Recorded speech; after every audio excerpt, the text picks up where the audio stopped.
미국과 러시아, 그러니까 핵을 가진 나라들이요. 핵 버튼 위로 손을 올리기 시작했습니다. 이게 무슨 말이냐면요.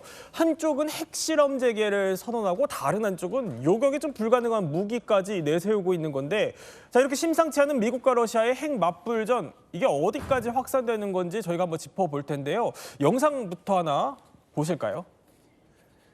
자, 이게 1945년에요. 뉴멕시코주에서 진행된 인류 최초의 핵실험, 그러니까 트리니티 실험 장면입니다. 수천 개의 태양보다 더 밝다, 그렇게 비유가 되는 섬광들이 번쩍번쩍하고요. 저렇게 버섯 모양의 화구가 만들어지기도 합니다. 이 대규모로 이제 버섯 구름이 하늘까지 솟구치는데 이뿐만이 아닙니다. 이번에는 1946년으로 보죠. 이게 미국령인 하와이와 괌에서 각각 한 2,000km 정도 떨어진 태평양 한가운데의 비키니 섬입니다. 그런데 여기서 최초로 수중 핵실험이 지금 진행되는 장면 저희가 보여드리고 있습니다. 저렇게요. 지금 수중에서 폭발하죠, 폭탄이. 이게 이제 거대한 또 물기둥까지 저렇게 만들어내고요. 뿌연 안개가 전체를 이제 뒤덮기 시작합니다. 굉장히 폭발력 있는 장면들인데 이게 지금 저희가 보여드리는 게 모두 실제 일어났던 그 핵실험 영상들입니다. 영상만 봐도 굉장히 압도적인데, 정문석 작가님, 최근에 트럼프가 핵실험을 재개하겠다고 했어요. 네, CBS에서 이제 플로리다의 마라로고 별장에 있던 트럼프 대통령과 단독 인터뷰를 했었는데 여기서 트럼프 대통령이 우리는 다른 나라보다 훨씬 더 많은 핵무기를 가지고 있고 우수한 핵무기를 가지고 있고 그리고 다른 나라들이 하듯이 우리도 핵무기 실험을 할 것이다. 라는 얘기를 해서 기자가 좀 위험한 거 아니냐라는 식의 이제 반박적인 뉘앙스로 얘기를 했더니 다른 나라 다 하고 있는데 우리라고 못할 게 뭐가 있냐. 우리도 우수한 무기를 가지고 있지만 그리고 내가 이걸 다 정비했거든. 근데 이게 잘 돌아가는지 안 돌아가는지는 한 번쯤은 테스트를 해봐야 될 거 아니야 라는 식으로 얘기하면서 다른 나라들이 모두 핵실험을 했다는 그런 주장을 제기했습니다. 그래서 기자가 핵실험한 건 북한만 한 거고 다른 나라는 투발수단만 테스트한 거 아니냐. 라고 했더니 아니다. 지하에서 조용히 실험했을 거다라는 자기만의 또 망상을 이제 주장을 했고 이 인터뷰에서 유일하게 그 올바른 소리를 마지막에 했습니다. 물론 나는 이걸 쓰고 싶지 않다라는 식의 얘기들을 했는데 어쨌든 이 트럼프 얘기가 맞다면 조만간 이제 핵실험을 재개할 가능성이 점점 더 높아지고 있지 않나 그렇게 생각하고 있습니다. 그런데 트럼프가 어떻게 보면 좀 이런 핵실험을 재개한다라는 폭탄 발언을 던진 데에는 그만한 또 이유가 있었습니다. 왜냐하면 러시아가 연일 핵 도발에 나서고 있기 때문입니다. 푸틴 대통령 목소리도 한번 들어볼까요? По скоростям и по глубинам движения этого беспилотного аппарата в мире ничего подобного нет, в ближайшее время вряд ли появится, и способов перехвата не существует. 아니 그러니까 김대영 의원이 이 푸틴이 말한 포세이돈이 어떤 무기길래 지금 트럼프가 긁혔다 이런 얘기까지 나오는 거예요? 이게 사실 지금 이제 전략 핵무기는 보통 이제 세 가지 종류가 있습니다. 그 대륙간 탄도미사일 있고 전략 폭격기가 있고 또 잠수함 발사 탄도미사일 세 종류가 있는데 러시아가 느닷없이 이 핵 추진 수중 드론 이 포세이돈이라는 걸 지금 이제 영상에 나오고 있는데 보기만 해도 크기가 어마어마하죠. 그러니까 이제 언뜻 보기에는 그냥 큰 핵 어뢰 같아요. 실제로 추진 체계도 핵으로 작동을 하고 또 이 안에는 핵탄두가 내장이 됩니다. 그래서 지금 이제 자막으로 나오고 있지만 길이가 한 20m에 달하고 무게가 100톤에 1000m 자망이 가능하다라고 이렇게 알려져 있습니다. 그래서 이제 주된 목적은 제가 봤을 때 이런 것 같아요. 그러니까 미국 같은 경우에 보면 동부와 서부에 전략 핵잠수함 기지들이 있습니다. 그러니까 그런 기지들을 일종의 이제 선제 타격하겠다. 그러니까 이제 바다 밑으로 조용히 다가가서 그런 기지들만 때려서 미국의 전략 핵 전력을 와해시키겠다라는 약간 그런 전력으로도 보이고 또한 저런 항공모함 같은 데도 쓸 수가 있거든요. 항공모함에도? 네, 항공모함을 예를 들어 미국의 항공모함을 대상으로 저 포세이돈을 쓰면 보통 항공모함은 항공모함만 있는 게 아니라 주변에 여러 함정들 있잖아요. 그래서 항모 전단이라고 얘기를 많이 하는데 그런 항모 전단을 한 번에 날려버릴 수 있는 그리고 탑재되어 있는 핵탄두도 거의 메가톤급의 위력을 자랑하는 그런 걸 갖고 있는 걸로 추정이 돼서 사실 탐지도 어렵고 그리고 깊이 잠하기 때문에 이게 사전 포착도 쉽지 않다라는 그런 문제가 있습니다. 그렇군요. 이러면은 트럼프 입장에서는 김열수 소장님 굉장히 좀 어떻게 보면 위협감 이런 걸 느꼈을 법도 해요. 그래서 그런지 실제로 미국도 또 맞불 작전으로 뭔가를 꺼내 들었어요. 그게 뭡니까? 위협을 느끼지 않을 수가 없죠. 포세이돈도 이제 자랑도 하고 포세이돈을 실을 수 있는 하블브스커. 그러니까 그러니까 이게 그 움직이는 그 안에다가 넣어가지고 그 가는 이제 무기죠. 그것도 이제 공개도 하고 그러니까 아마 이제 트럼프 대통령은 그 저기 뭐야 캘리포니아에 있는 반덴버그 공군기지에서 아마 여기 지금 미니트맨 3를 발사한 것 같습니다. 이게 이제 시험 발사한 건데 이게 원래는 이제 한 8,000마일 정도 날아가니까 13,000km 뭐 그 정도 가거든요. 그런데 이제 이번에는 거리하고 이런 걸 좀 조정을 해서 한 4,200마일 정도 날아갈 수 있도록 해서 남태평양 마살제도에 이렇게 떨어뜨린 거죠. 우리도 이런 정도의 능력 가지고 있다. 그걸 보여준 거죠. 그러니까 우리도 이런 정도의 능력을 갖고 있다라는 거는 이제 맞대응을 했다는 거예요. 그러니까 미국이 이렇게 좀 과민 반응을 한다 싶을 정도로 맞대응에 나선 데는 나름 이유가 있을 것 같은데요. 그렇습니다. 그러니까 지금 앞서 언급드렸던 포세이돈 같은 경우에는 지금 미국 입장에서 봤을 땐 딱히 지금 대응책이 없습니다. 그리고 이제 미국도 비슷한 걸 물론 이제 만들면 되겠지만 사실 미국에서 새로운 핵무기를 만든다라는 건 그것도 좀 쉽지가 않아요. 그렇기 때문에 가장 중요한 건 지금 이제 핵잠수함인 하바로스크에서 저 포세이돈을 탑재하고 발사하는데 그러면 이제 이 핵잠수함 하바로스크에 있는 그 항구 근처에 항상 미국의 공격 원잠이 대기하고 있어야겠죠. 이제 그런 문제가 있어서 사실 이제 미국으로서는 좀 까다로운 러시아의 새로운 전략 핵무기가 등장한 거 아니냐 좀 이렇게 보여지기도 하고 앞서 말씀드렸다시피 이제 미국의 전략 핵잠들을 공격할 수 있는 새로운 수단이기 때문에 이거에 대응해서 이제 뭐 아마 미국도 여러 가지 지금 이제 영상으로 나오고 있지만 저렇게 몰래 태평양으로 가서 미국 동부에 있는 전략 핵잠 기지를 포세이돈으로 때려버리면 저럴 수 있다는 거고. 그러면 이제 미국은 아무것도 못한 상황에서 일격에 그냥 큰 타격을 받을 수밖에 없는 거죠. 그러니까 그런 점에서 굉장히 약간 미국 입장에서는 좀 위협으로 다가오는 거 아니냐 좀 이렇게 보여집니다. 그러면 저 그래픽 다시 한번 볼까요? 그러니까 김대중 의원님 다시 한번 설명을 해주시면은 러시아가 어떤 방식으로 도발하길래 미국이 탐지가 안 된다는 거죠?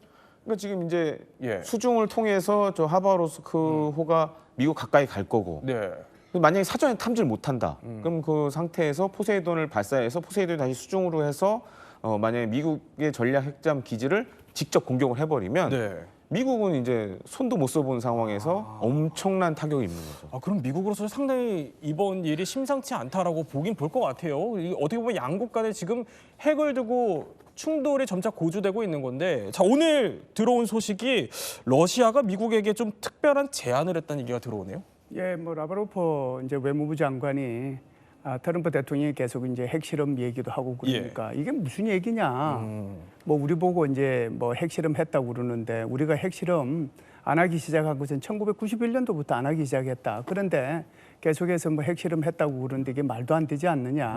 핵실험을 했으면은 그 인공지진 개척기를 통해 가지고 다 할 수 있는 얘기인데 그렇다라고 하면은 이거 만나가지고 얘기 한번 해보자. 우리는 핵실험 한 적도 없다. 만일에 미국이 이제 이걸 핑계로 해가지고 핵실험을 한다면 나도 하겠다. 그 얘기를 한 거죠.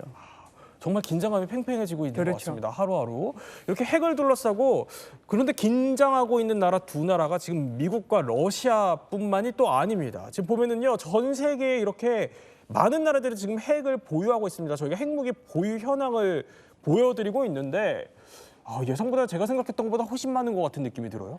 정 작가님? 네, 지금 이런 핵 증강과 관련해서 나라 여러 국가들, 그러니까 되게 재미난 게 NPT에서 규정한 5개 국만 핵무기를 보유할 수 있습니다. 그러니까 그 맨 처음 이제 핵무기를 가져간 미국, 그 다음에 뒤따라간 소련, 그 다음에 영국, 프랑스, 그 다음에 마지막으로 중국. 그러니까 이 5나라는 정확히 유엔 상임이사국과 딱 겹치는 나라고요. NPT 조항에 의해서 이 5나라를 제외한 다른 국가들은 모두 핵무기 개발도 금지돼 있고 핵 관련 기술을 이전받는 것도 금지돼 있습니다. 핵 한마디로 강대국끼리 나눠 갖고 다른 나라들에게는 핵 관련 기술을 주지 않겠다라는 그런 의도인데 하지 말라고 하면 꼭 하는 사람들이 있잖아요. 국가도 똑같아서 현재 인도와 파키스탄 그리고 이스라엘이 사실상 핵무기를 보유하고 있다라고 이제 추정되는 국가들로 이제 돼 있고 현재 북한은 아마 핵 보유를 인정받고 싶어하는 것 같긴 하지만 현재까지는 그냥 요 단계까지는 이제 사실상 핵무기를 보유하고 있다라는 국제적인 인정까지는 아직 받지 못하고 있는 상황입니다.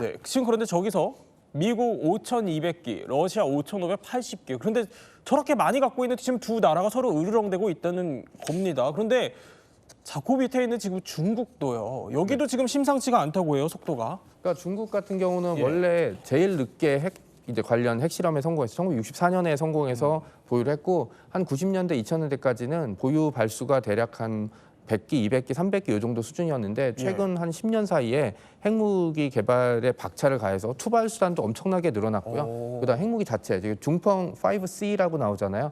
장거리 탄도 미사일을 계속 여러 가지 버전을 공개하면서 미국의 심기를 굉장히 긁혀놓고 있고요. 아직 뭐 미국이나 러시아 수준은 아니겠지만 3대 핵 투발 수단이 있거든요. 그러니까 지상 발사 시스템, 그다음에 전략 폭격기에 의한 발사 시스템, 그다음에 마지막으로 가장 중요한 자 핵무기의 가장 본질이라고 할 수 있는 수중 발사 핵미사일 SLBM을 다 가지고 있는데 지금 그 공중에서 공격하는 그 폭격기 버전만 제외하고는 나머지는 이제 중국도 미국이랑 러시아를 어느 정도 따라가고 있다라고 돼 있어서 미국 국방부에서도 중국의 핵 전력 증강 속도가 우리의 예상을 뛰어넘고 있어서 조금만 더 지나면 우리가 위협을 느낄 수도 있을 수준이다. 정확히 핵무기보다 중요한 거는 이제 투발 수단이거든요. 상대방의 이제 목표물에 정확히 떨어뜨려야 되는 투발 수단도 중요한데 예전에는 중국이 그런 핵무기만 가지고 있었다면 지금은 둥펑 시리즈나 뭐 여러 가지 수단을 이용해서 원하는 목표, 이제 정확히는 미국이겠죠. 미국의 여러 목표물을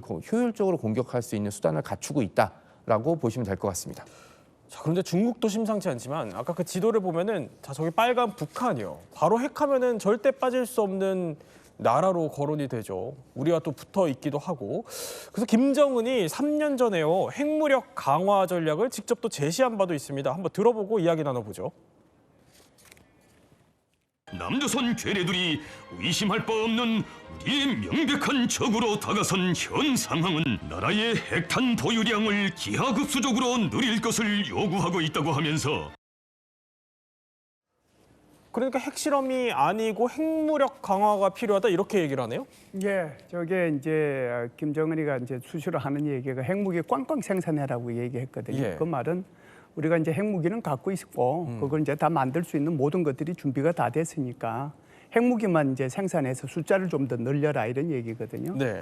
지금 이제 그 우리 그 카이다죠. 국방연구원에서 올해 7월달에 보고서를 발표를 했는데 그 보고서에 보면 북한이 이런 속도로 이제 핵무기를 정강해 나가면 2030년 정도 되면은 201개부터 243개 정도 이렇게 가지게 될 거고, 그래요? 2040년 되면은 344개부터 뭐 429개까지 이렇게 이제 될 거라고 그러는데 이게 무슨 얘기냐면 사실상 이 정도 되면 좀 전에 이제 우리 도표 나와서 그래픽에 나왔잖아요. 북한이 몇 개 가지고 있고 또 다른 나라들이 몇 개 가지고 있는 그 도표가 나왔는데 이 정도 되면은 영국과 또 프랑스보다도 훨씬 더 많이 가지게 됩니다. 그렇게 되면 저기요 이렇게. 그렇게 되면은 지금 이제 2040년 정도 되면은 400개 가까이 되잖아요. 그 정도 되면은 지금 영국 프랑스보다도 훨씬 더 많이 가지게 돼서 북한이. 결국은 아까도 이제 중국에 대해서 어느 정도 가지는지 말씀을 하셨는데 2040년 되면은 결국은 러시아, 두 번째가 미국, 세 번째가 중국, 네 번째가 북한이 될 가능성도 있다. 그래서 기본적으로 북한은 핵무기 400개를 목표로 지금 계속해서 이게 핵 능력을 강화시키고 있는 게 아닌가 이렇게 보죠. 그러니까 핵 보유국이라고 우리가 인정은 하지는 않지만, 그러니까 기술적으로 봤을 때는 핵무기를 이제 보유하는 대수만 봤을 때는 북한이 속도가 심상치 않다. 그렇죠. 그런 설명이신 겁니다. 그런데 북한의 핵무기 얘기하니까 제 머릿속에 떠오르는 거는 그 2018년인가요? 그때쯤에 이제 정상회담을 앞두고 세계 언론 앞에서 이제 우리 핵실험장 이런 거 필요 없다라는 식으로 하면서 풍계리 핵실험장을 폭파한 적이 있죠. 한번 영상 볼까요? So here comes the countdown and here comes the big bang. 투명성이 철저히 보장된 핵시험장 폐기를 통하여 조선 반도와 세계의 평화와 안정을 위하여 기울이고 있는 공화국 정부의 주동적이며 평화 애호적인 노력이 다시 한번 명백히 확정되었다. 아니 그러니까 저렇게 그때 기자들만 부르고 또 전문가는 안 불렀었어요. 그래가지고 뭐 이거 폭파쇼 아니냐 이런 지적들도 있었는데 저렇게 폭파시켜놓고 지금 다시 7차 핵실험 임박설이 나오네요. 그러니까 지금 영상에서도 나왔지만 사실 저 때도 말이 많았습니다. 그러니까 이제 기자들만 갔었고 전문가는 다 빠졌고. 근데 지금 터지는 걸 보시면 입구만 메모리 된 거예요. 저게 다 터진 게 아니에요. 그러니까 안에가 어떻게 되는지는 지금 아무도 몰라요. 그래서 이제 일각에서는 쇼한 거 아니냐. 네. 어차피 저 입고 다시 파내고 들어가서 또 할 수도 있는데. 그렇군요. 이제 그런 얘기들도 나왔을 정도였거든요. 근데 지금 사실 이제 북한이 6차례 하면서 웬만한 이런 큰 과제들은 다 수행을 했어요. 네. 그러니까 수소폭탄까지 다 실험을 했으니까. 그 7차를 지금 하냐 마냐의 핵심은 이겁니다. 그러니까 지금 이제 군에 배치된 핵무기들을 일종의 유사시에 사용 가능한지 검증하는 걸로 핵실험을 해볼 수가 있어요. 그러니까 그런 여지는 지금 남겨두고 있고 또 한 가지는 우리 국방정보본부도 지난 5일에 만약에 김정은이 결심한다 그러면 짧은 시간 내에 풍계리 3번 이 갱도를 이용해서 3번? 예. 그래서 지금 화면 나오고 있죠. 그래서 지금 3번째 갱도를 이용해서 7차 핵실험할 가능성이 제기가 된다. 그리고 지금 잘 보시면 트럼프 대통령이 자꾸 이제 북한을 좀 대화의 창으로 끌어나오기 위해서 여러 가지 얘기들을 경주 APEC 앞두고 했죠. 네. 이제 뭐 이것 관련돼서 북한이 또 이렇게 강하게 나올 수도 있잖아요. 그러면 또 7차 핵실험 카드를 꺼낼 수도 있지 않을까. 좀 이렇게 좀 조심스럽게 예측을 했고. 3번 갱도로 뭐 사실 다 복구를 다 시킨 거군요. 마음만 먹으면 사실 저 갱도 자체는 복구하는 거는 크게 큰 일은 아니라고 보여집니다. 그러니까 김도영 위원 생각은 저희 육안으로 보기에 저게 입구만 지금 폭파시킨 거다라는 네. 건데, 자 이렇게 뭐 핵실험장도 쓸만한 게 이제 남아 있는 상태고, 뭐 북한이 마음만 먹으면 지금 핵실험도 가능하다는 겁니다. 북한이 뭐 핵무기를 갖고 있냐 이 없냐를 두고도요 국제사회에서 이견이 분분하죠. 그런데 트럼프는 최근 연이어서 이런 발언을 내놓고 있어요. Kim Jong-un has a lot of nuclear weapons, by the way. A lot. Certainly he's a nuclear power. Well, I think they are sort of a nuclear power. I mean, I know how many weapons they have. I know everything about them. When you say they have to be recognized as a nuclear power, well, they got a lot of nuclear weapons, I'll say that. 자, 그러니까 트럼프가 이제 김정은이랑 좀 만나고 싶으니까 계속 핵무기 갖고 있다, 뭐 일종의 핵 보유국인 것처럼 언급을 계속 해주거든요. 그러니까 이게 트럼프가 저렇게 얘기했다는 건 지금 핵 보유국으로 봐야 된다 이 얘기입니까? 핵무기 보유국이라고 하는 것은 예. 이제 국제사회가 이걸 인정해 주느냐 인정해 주지 않느냐 하는 건데요. 인정해 주는 여부는 NPT라고 하는 비확산 체제 속에 예. 들어가 있느냐 안 들어가 있느냐의 차이거든요. 그 속에서 이제 인정을 해 주느냐의 차이인데, 거기에 이제 인정을 이제 해주는 국가가 러시아, 미국, 중국, 프랑스, 영국 이렇게 5나라만 인정해 주는 겁니다. 네. 그래서 이 나라들은 핵무기 보유 국가이기 때문에 영어로 이제 표현을 하면 뉴클리어 웨이펀 스테이트라고 이렇게 얘기를 해요. 근데 트럼프 대통령이 얘기하는 것은 이제 뉴클리어 파워라고 얘기하거든요. 그래서 그냥 핵무기를 가진 것으로 또는 핵 능력을 가진 것으로 이제 인정 정도 되는 네. 그런 이제 보편적인 표현으로서 저렇게 얘기를 하는 건데요. 저렇게 이제 표현하는 이유는 결국은 김정은을 회담장으로 끌어들이기 위한 하나의 인센티브를 뭐 주는, 또는 이제 하나의 그 미끼라고 할까요? 그런 차원에서 유인하기 위해서 저런 표현을 사용했다 이렇게 봅니다. 근데 아까 김열수 소장님께서 이제 북한이 한 뭐 2030년, 40년쯤 되면 이제 영국과 프랑스를 따라잡는 수준으로 능가하는 수준으로 핵무기가 이제 많아질 거다 이렇게 설명을 해주셨는데, 그럼 저 궁금한 게 생겼어요. 뭐냐면 핵무기 이 대수가 중요합니까? 핵무기가 그 이제 얼마만큼 가지고 있느냐 하는 것은 사실상 이제 개별 국가마다 이제 다르긴 한데, 사실상 그 미국이 가지고 있는 것 또는 러시아가 가지고 있는 것 대충 보면 뭐 5,000개 정도 되잖아요. 플러스 마이너스 정도 되는데, 트럼프 대통령이 얘기한 것처럼 지구를 수십 번 파괴하고도 남는 양이거든요. 네. 이제 이게 이제 결국은 경쟁 때문에 생기는 거예요. 그러니까 김정은 이제 위원장 입장에서도 보면 내가 이 정도는 좀 가져야 되겠다. 그래서 전문가들이 하는 얘기로는 김정은의 목표는 400기라고 그러거든요. 그렇게 되면은 결국은 러시아 그리고 미국, 중국, 그 다음에 이제 결국은 이제 북한이 되는 거거든요. 그 정도나 가져야 되겠다라고 하는 건데, 이게 이제 핵무기를 한 발 가지는 거하고 이게 재래식 무기하고는 뭐 하늘과 땅 차이죠. 그렇죠. 사실상 거기서 나오는 것들이 뭐 히로시마, 나가사키에 떨어진 게 15KT 정도 되면은 이게 뭐 TNT 15,000톤 정도 되니까 우리가 가지고 있는 그 현무5가 8톤 정도 되잖아요. 그러니까 8톤을 얼마나 몇 개를 이제 쏟아부어야 15,000톤 정도 나오겠습니까? 게다가 여기에 이제 방사능이 있죠. 그러니까 사실상 핵무기를 가진 국가와 핵무기를 가지지 않은 국가의 싸움은 일단 핵무기를 가지는 순간 전쟁은 끝난 거고요. 네. 대신에 이제 한국 입장에서 보면은 미국이 핵무기를 제공해 주기 때문에 나중에 유사시에 그렇기 때문에 지금 핵 억제력이 북한에 대해서 작동되고 있다 이렇게 볼 수가 있죠. 그러니까 결국에 그 대수라는 거는 핵을 가진 나라들끼리 어떻게 보면 경쟁으로 봐야 되는 거군요. 그럴 수도 있죠. 네. 자, 이렇게 그러면은 북한이 도대체 어떤 핵무기를 갖고 있길래 트럼프가 이렇게까지 직접 언급을 한 건지 저희가 하나하나 좀 뜯어보도록 하죠. 물론 이게 북한의 주장입니다. 북한이 주장하는 우리의 핵 전력이다라는 건데, 자, 지금 저희 뒤에 대형 LED가 떴어요. 뭐 화산 31, 해일, 화성 20형, 북성 5형. 일단 이게 어떤 무기들인지 좀 설명 좀 해주시겠어요? 화산 31 같은 경우에는 좀 특이하게도 북한은 이 대구경 다연장 로켓포에도 이 핵무기를 탑재해서 쏠려고 지금 준비를 하고 있어요. 지금 보시면 저기 일종의 이제 핵탄두라고 할 수 있는데 빨간 부분. 예, 그래서 빨갛게 돼 있고 저게 저 안에 이제 원자폭탄이 아마 들어있을 걸로 이렇게 예상이 되는데 저렇게 규격화를 시켰습니다.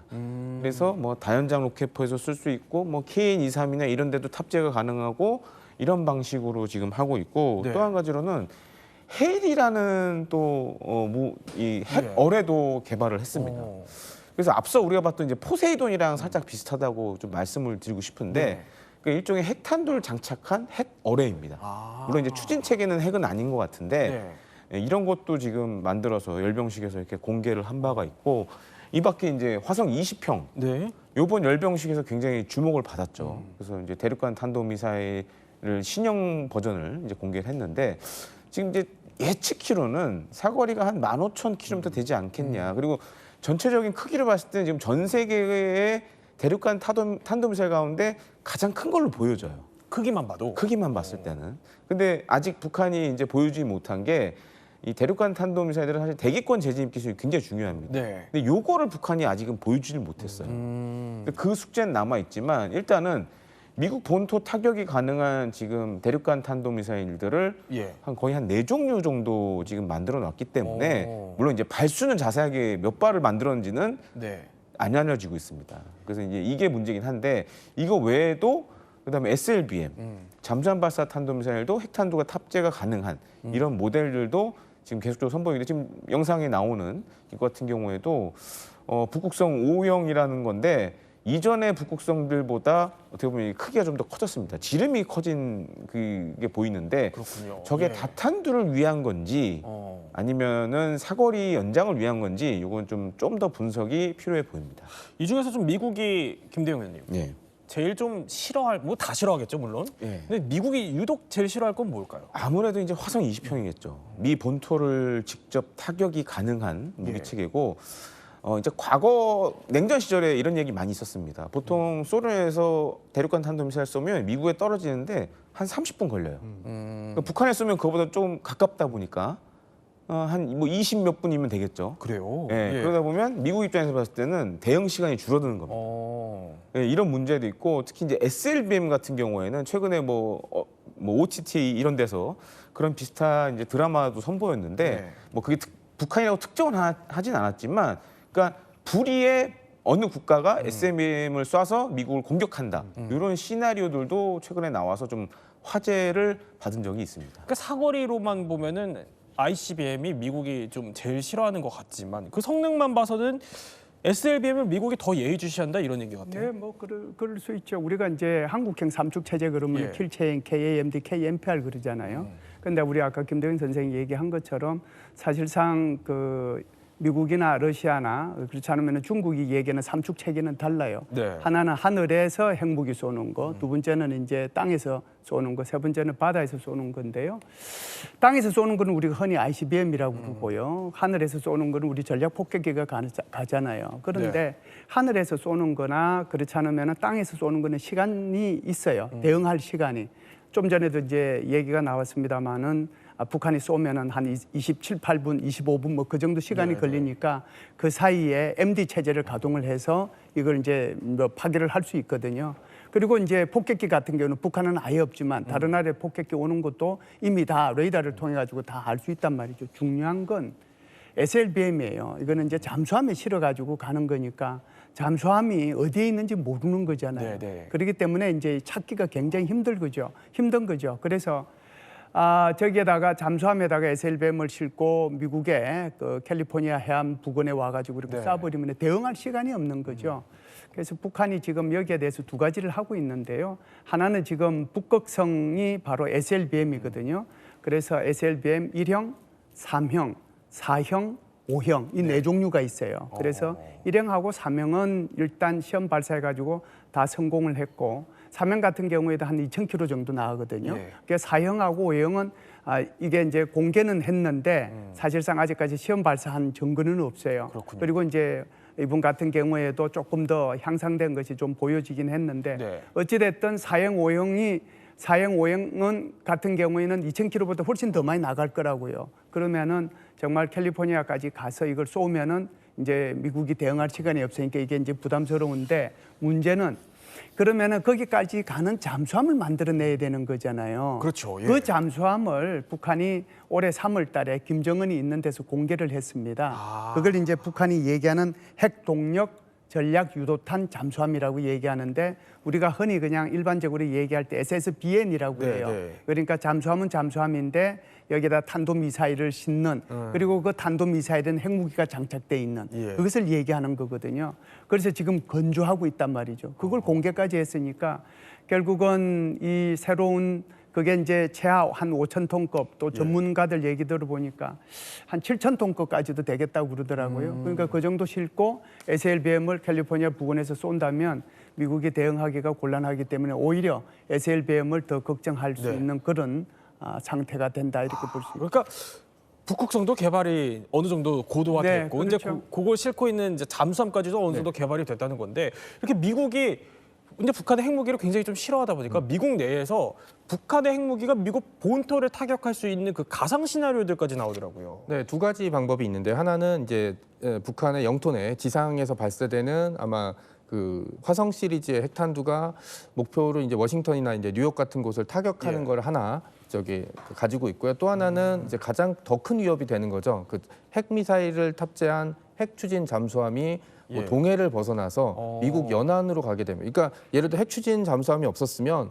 동해 부근에서 쏴서 괌이나 아니면 일본 근처에 있는 미군 기지를 공격하는 식의 시나리오가 나오는데 핵 추진 잠수함은 그런 게 필요 없기 때문에 태평양을 진짜 횡단해도 되거든요. 그래서 태평양을 횡단해서 미국 연안 근처에서 미국의 예를 들어서 핵발전소 같은 데를 공격해 버린다면은 어마어마한 피해가 발생하게 되는 거고 미국도 그러면 북한에 대한 보복에 나서게 될 텐데 그럼 북한을 지지하고 있는 중국과 소련이 또 가만히 있겠느냐 이건 또 다른 문제가 돼서 최근에 이제 미국에서 나온 이제 소설에서는 이걸로 지구의 인구가 절반 이상 사망할 수 있는 상황이 벌어질 수도 있다라고 이제 얘기 나와 있고 그다음에 이제 캐서린 비글리 감독의 하우스 오브 다이너마이트를 보면은 요 상황이 잘 나와 있습니다. 그렇군요. 우리도 또 이제 물론 핵무기를 탑재하진 않지만 핵 추진 잠수함을 추진하는 상황에서 이 세계의 핵 경쟁 예의주시해야 될 것 같습니다. 세 분과 함께 몰랐던 이야기 한번 살펴봤습니다.